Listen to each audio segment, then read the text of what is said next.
पिछले साल की तरह इस बार भी हरियाणा समेत अन्य राज्यों के किसानों को डीएपी खाद संकट से गुजरना पड़ा। सरकार भले ही दावा करती हो कि डीएपी खाद की कोई कमी नहीं थी, मगर जब डीएपी की मांग सबसे पीक पर थी तो उस दौरान करीब 40,000 टन डीएपी कम वितरित किया गया था।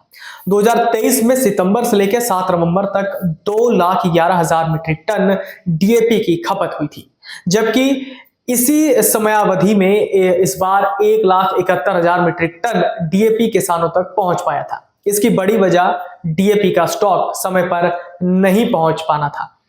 केंद्र के पास शुरुआत में स्टॉक बहुत कम था। केंद्र सरकार के पास 1 अक्टूबर के पास 15 से 16 लाख टन डीएपी मौजूद था, जबकि मांग करीब 27 से 30 लाख टन की थी।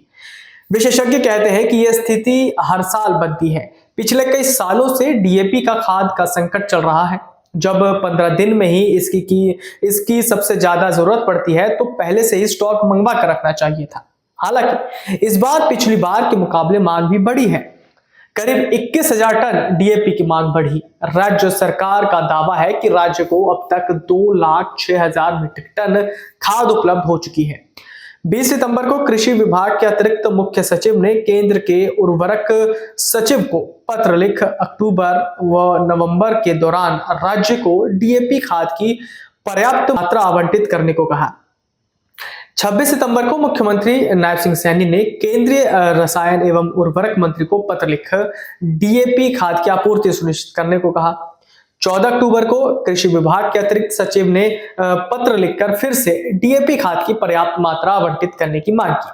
20 अक्टूबर को मुख्यमंत्री सैनी ने केंद्रीय रसायन एवं उर्वरक मंत्री को फिर पत्र लिखा और कहा कि अक्टूबर और नवंबर माह के लिए आवंटित डीएपी खाद की पूर्ण आपूर्ति की जाए।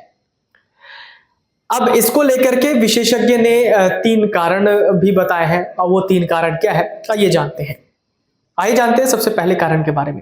कृषि विभाग के पूर्व महानिदेशक व रिटायर्ड आईएएस हरदीप सिंह ने बताया, डीएपी खाद संकट के 3 बड़े कारण हैं। पिछले 2 दशक से किसानों ने अपनी खेती करने के तरीकों में बदलाव किया। पहले किसान डीएपी की जगह सिंगल सुपर फॉस्फेट यानी एसएसपी का इस्तेमाल करते थे। इसमें यूरिया भी मिलानी पड़ती है। डीएपी के मुकाबले में ज्यादा मेहनत करनी पड़ती है, जबकि डीएपी लाए और डाल दिया, इसलिए किसानों का झुकाव डीएपी की ओर चला गया। वहीं एसएसपी भी यही काम करता है। सरसों के किसान भी डीएपी का इस्तेमाल करते हैं, जबकि यदि ये सल्फर का इस्तेमाल करें तो उनके लिए ये ज्यादा फायदेमंद होता है। सल्फर तेल की मात्रा के साथ उसकी गुणवत्ता को बढ़ाता है, इसलिए सरकार को किसानों को पहले से ही जागरूक करना होगा और कृषि अनुसंधानों से इसकी सिफारिशों को ज्यादा से ज्यादा प्रचार प्रसार करना चाहिए। दूसरा बड़ा कारण यह है कि इस बार अंतरराष्ट्रीय स्तर पर इसकी कीमतों का बढ़ना। रूस व यूक्रेन युद्ध भी एक इसका बड़ा कारण है, मगर केंद्र की ओर से कंपनियों की ओर से उतनी सब्सिडी नहीं दी गई, जिसकी वजह से आयात प्रभावित हुआ है।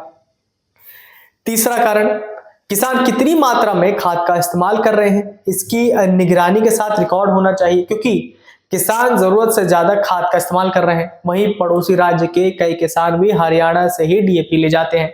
हरियाणा के कृषि मंत्री श्याम सिंह राणा ने कहा कि रबी मौसम में खाद की कोई कमी नहीं है। केंद्र सरकार के साथ बेहतर समन्वय होने के कारण पिछले साल के मुकाबले इस बार डीएपी की उपलब्धता ज्यादा रही है। अब तक 2,06,000 मीट्रिक टन खाद उपलब्ध कराया जा चुका है। अगर आप ये वीडियो YouTube पर देख रहे हैं तो हमारे चैनल को सब्सक्राइब करें और बेल आइकन को दबाना ना भूलें। अगर आप Facebook पर ये वीडियो देख रहे हैं तो हमारे पेज को लाइक करें।